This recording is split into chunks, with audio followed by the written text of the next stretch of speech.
Sveiki, šiandien labai trumpai kalbėsiu, kas yra sąmonė ir kas yra pasąmonė. Sąmonė yra, tai grubiai tariant, aparatas, su kuriuo mes mąstome, o pasąmonė tai toks foninis background įrenginys, į kurį įsisunkia tai, ką mes mąstome, ir kadangi jis yra stebuklų vieta, tai jis realizuoja viską jūsų gyvenime per jūsų mintis, idėjas, kitus žmonės, aplinkybės ir taip toliau. Mano pirmoji patirtis su pasąmonė buvo vaikystėje, kuomet pastebėdavau, kad kaip prieš užmiegant kartoju savo, kad reikia atsikelti tokią ir tokią valandą, tu atsikeli be žadintuvo. Tai yra pasąmonės darbas. Dar ką pastebėjau, tai kad pavyzdžiui, jeigu prieš mokyklą mokindavus labai vėlai vakare, tai irgi geriau įsisavindavau informaciją. O ką dabar skaitau knygose, tai irgi parašyta, kad pasąmonė imliausia prieš užmiegant. Taigi daug tokių sutapimų. Kaip jau sakiau, man atrodo, pasąmonė tai tokia stebuklų vieta, tarsi jūsų siela, jūsų didysis aš, kuris realizuoja viską, apie ką jūs mąstote realybėje. Nelengva perprogramuoti pasąmonę į klestėjimo režimą, nes mes turime ir tą sąmonės protą, kuris yra mūsų mąstymo vieta, ir jis yra toks analitinis, mąstantis ir skeptiškas. Sąmonės protas, jis viską analizuoja, jis sako mums, kaip tu viską padarysi, kaip tau pavyks ir panašiai.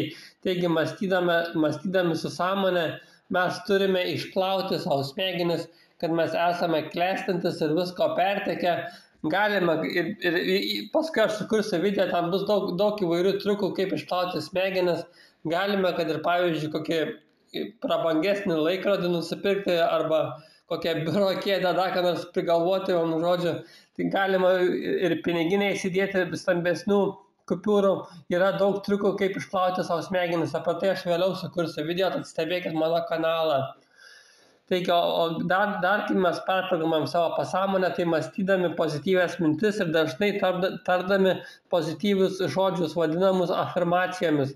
Pavyzdžiui, galima dažnai ištarti, aš esu klestintis, aš esu palaimintas, aš esu sveikas ir panašiai.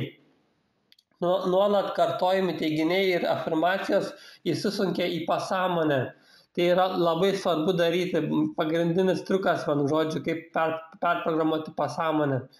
Kuomet tai atliksite, jūsų pasąmonės dėka ateis į galvą mintis ir idėjos veiksmam, kaip praturtėti, atsiras resursai ir pažintis tai įgyvendinti, bet reikia imtis veiksmo, kuomet ateina idėjos ir mintis.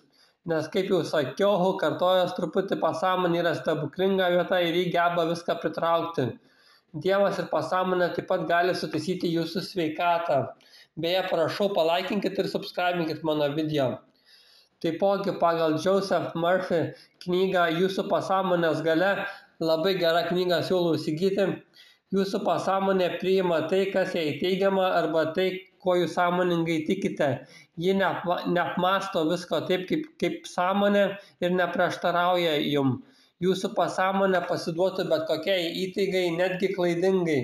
Jeigu jai bus kas nors įteikta, jis reaguos taip, kaip jai įteikta. O kadangi tai stebuklinga vieta, tai ji imsis įgyvendinti jūsų svajonių.